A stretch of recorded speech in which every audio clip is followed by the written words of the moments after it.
Given that swampland, stagnant water, and mosquitoes go hand in hand in St. James Parish, in addition to mosquito abatement, a local doctor recommends taking the following steps to prevent mosquito bites.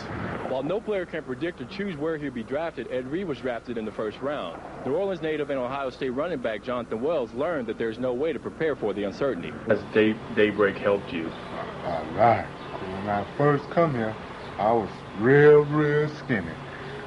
Eat good. That's number one now. And I've been having me some physical therapy for my stroke. Everything going lovely. Copacetic. Okay. Who takes care of you when you're not here? Well, I got my mom. She home when I get there. When I get there, she'll be coming home from work. She basically do all the cooking for me and stuff. To provide this assistance, there are volunteers like Michelle. Hi. And paid administrators as well as personal care attendants like Deborah. Hi. Who provide day-to-day care of residents 24 hours a day, 7 days a week. Although some student coaches would like to coach one day in a crowded stadium, not an empty one such as this one, others just want to have fun. The state of Louisiana recently gained approval to increase its already high insurance rates. According to Louisiana Companies Insurance, the hike is in response to mounting insurance claims and court-ordered judgments. But the number one reason for the increase may surprise you. Louisiana has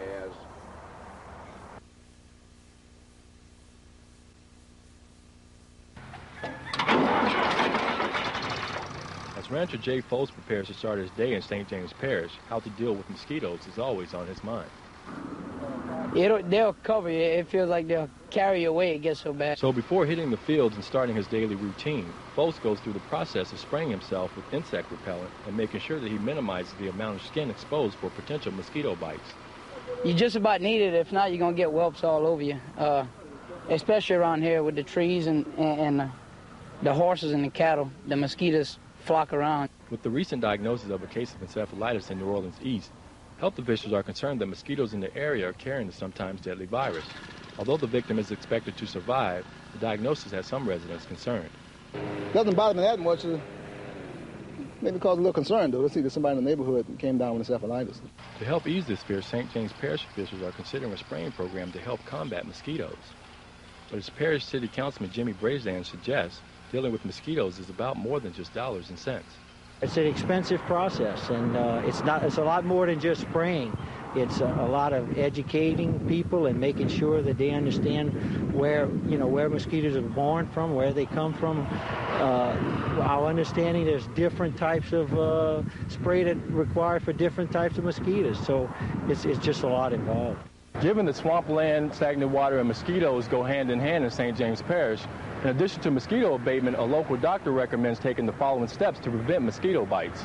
Individuals, though, have some responsibilities as well, and if you're going to be outside and exposed to mosquitoes, which we all are at this time of year, it'd be important to make sure that you protect yourself, and one can do that by wearing long sleeves and pants, in other words, not exposing one's skin. If there is going to be skin exposed, please use mosquito repellents, such as the ones that are available in most stores. While officials mull over the issue of mosquito spraying in St. James Parish, some lifelong residents wonder if it's in the best interest of the parish. Well, I mean, if it helps save life, I'm all for it, but it's kind of hard, I think, to control the mosquitoes around here because we got so much swamp area, and most of the time that's why all your eggs hatch. Until a decision is made on the spraying program, it is important to remember that the busiest time for mosquito activity is around dusk and dawn. Reporting for Eyewitness News, this is Scotty Miller. With the 24th choice in the 2002 draft, the Baltimore Ravens select Edward Reed, safety from the University of Miami. These are the words Destrehan's Ed Reed has wanted to hear since he started playing football. The fifth-year senior, not being a highly regarded player coming out of high school, no one could have imagined this day. No one but Ed Reed. Yeah, to see where I came from, and for people to doubt me and say I wasn't going to be good at Miami, I might not graduate, and for me to go and get my degree and now get drafted by the Ravens, I mean, it's the ultimate feeling. Not taking the advice of others and staying close to home, Ed listened to his heart and followed it to the University of Miami, where he became a difference maker and one of the greatest Miami defenders of all time. I have no regret. It worked out for the best for me. I had great years there, and I enjoyed myself. draft day approached, Ed knew he wanted to come back home to share the greatest day of his young life with his family and friends. It felt good, you know what I mean? A lot of kids, you know, that grow up with me that are here, and a lot of kids that are growing up now in my neighborhood and not fortunate enough or don't get to see people like myself, you know, doing good things. So it was very important to me. As he prepares for his life after the University of Miami, Ed looks back with fond memories.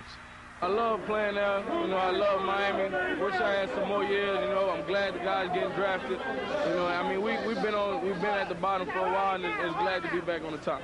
While no player can predict or choose where he'll be drafted, Ed Reed was drafted in the first round. New Orleans native and Ohio State running back Jonathan Wells learned that there's no way to prepare for the uncertainty. It was a hectic day for us, but, you know, we fought through it.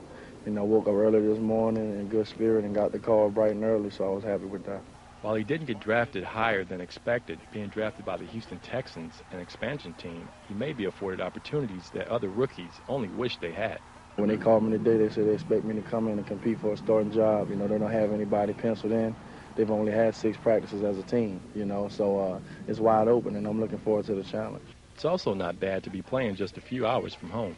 4.5 hours, you know, I'm going to have a crew at every game, so that's going to be fun. You know, we're going to have a lot of fun with it. You know, and Houston's a great city, I heard. I've never been there, but I'm looking forward to getting up there and getting moved in and, you know, getting some things going. Feeling good about the way things have worked out, Wells offers this advice for future draftees. I mean, you just got to have faith, man. That's what it all comes down to. You know, I was disappointed last night, but I had faith that the day was going to be my day. You know, like I said, I was the first guy called, and you know, everything will work out. I mean, you just got to have patience and faith, and everything will take care of itself. Ed Reed and Jonathan Wells, 2 local players taking different paths, getting the opportunity to fulfill their football dreams. Reporting for Eyewitness Sports, this is Scotty Miller. Hidden away in New Orleans' historic Marigny district, outside of the French Quarter, is one of the city's most valuable but least recognized assets. Project Lazarus is a residence for people with HIV and AIDS. We are a facility that provides assisted living to those who cannot live independently and who have no friends or family to care for them. With New Orleans having the 7th highest incidence of AIDS in the United States, the home became instrumental in meeting the needs of this specific community. HIV resident Glory, a 36-year-old mother of 3, talks about the impact Project Lazarus has had on her life. Yeah, it changed my life a lot, you know, made me look at things different now, you know. Because I was in a bad situation when I got here, and now, thanks to them, I'm in a great place now. Founded in 1986, Project Lazarus is the oldest and largest provider of AIDS housing in Louisiana. The home can accommodate up to 24 residents at a time in all stages of the disease. The only qualifying factor for residents is to have an AIDS or HIV diagnosis and have the need for a helping hand. Susan Banks explains. Needing help with bathing, with cooking, very much so needing help with medication adherence. That's a very big need here. To provide this assistance, there are volunteers like Michelle. Hi. And paid administrators as well as personal care attendants like Deborah. Hi. Who provide day-to-day care of residents 24 hours a day, 7 days a week. Besides providing care, the staff is there for companionship and maybe a conversation. How are you doing today? I asked Israel, a 43-year-old AIDS resident of 4 years, about his experiences here at the Project Lazarus. Israel, how has Project Lazarus helped you? Good. Everybody's fine. Yeah, it'd be good. Project Lazarus is here to make a difference, and its mission is to provide compassionate care in a home-like environment that supports the belief that all people deserve to live and die with dignity. Reporting from New Orleans, this is Scotty Miller. But all good things they say never last.